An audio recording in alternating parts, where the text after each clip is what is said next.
This is Dr. Bill Korter, and with today's presentation, I would like to address one question.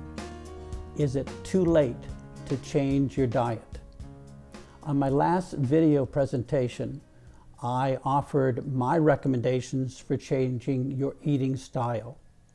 I recommended moving away from the traditional American standard diet to a diet that was more plant-based. I recommended less meat, more fish, more vegetables, more fruit, more nuts and seeds, a variety of recommendations which I thought would improve your diet. Well, I received a correspondence from a 68-year-old woman, and what she asked was, is it too late for me to change my diet? And so that's the issue that I wanted to address. If you look back at the Vietnam War era, we had young 20-year-old men coming back killed in combat. And what they discovered on autopsy was very disturbing. Here were these men who were in the prime of their life, the prime shape of their life, and yet they came back with hardened coronary arteries. They came back with thickened blood vessels throughout their body. They came back with a surprising high level of plaques throughout those arteries. And in looking at the other organs, they could see telltale signs of upcoming disease. So what we learned is that those individuals in their 20s looked in good health, but were not in good health.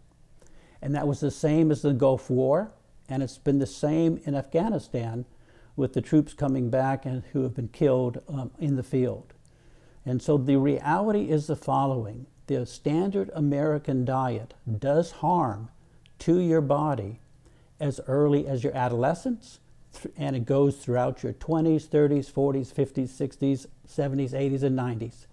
Throughout your life, it is causing damage.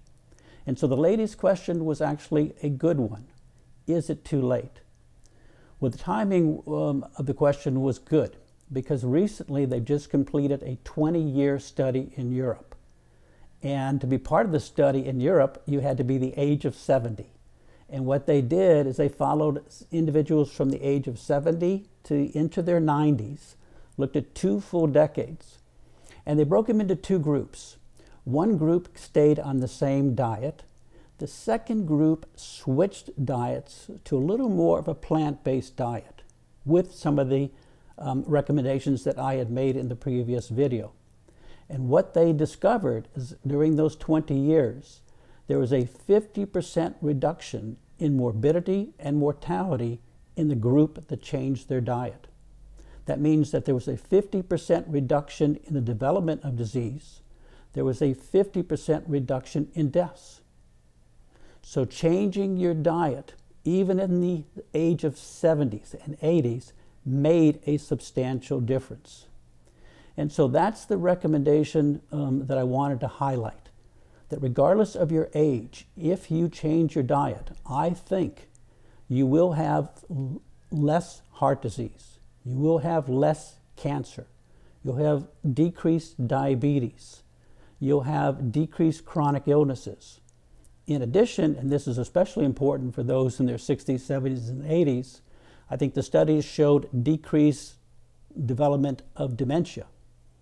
And the last point, which is also very crucial, is that the World Health Organization, by the year 2020, is predicting that the #1 diagnosis in the world, on charts around the world, will be depression.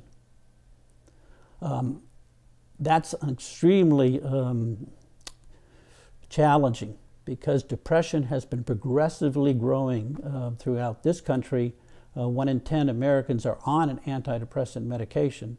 But it's something that needs to be addressed. And changing your diet can improve your mood. It can decrease the chance of having a severe depression. So regardless of your age, I do think that by changing your diet, you are going to decrease your chance of the physical illnesses, decrease your chance of having limited mental sharpness, and I think you're going to decrease your chance of having a severe depression. So to answer that lady who asked, is it too late? I would like you to develop a habit, and a habit of continually saying it's never too early and it's never too late. And that applies not only to changing your diet, but I think it applies to all of the habits that we'll be discussing in these videos. It's never too early and it's never too late to change. And we all need to change because life is getting harder, life is getting more difficult, and certainly around the world seems to be getting more chaotic. So please try to develop that habit, a new mental framework. Change is good at any age. So give it a shot, keep listening, stay in good health, and I look forward to our next presentation. Thank you.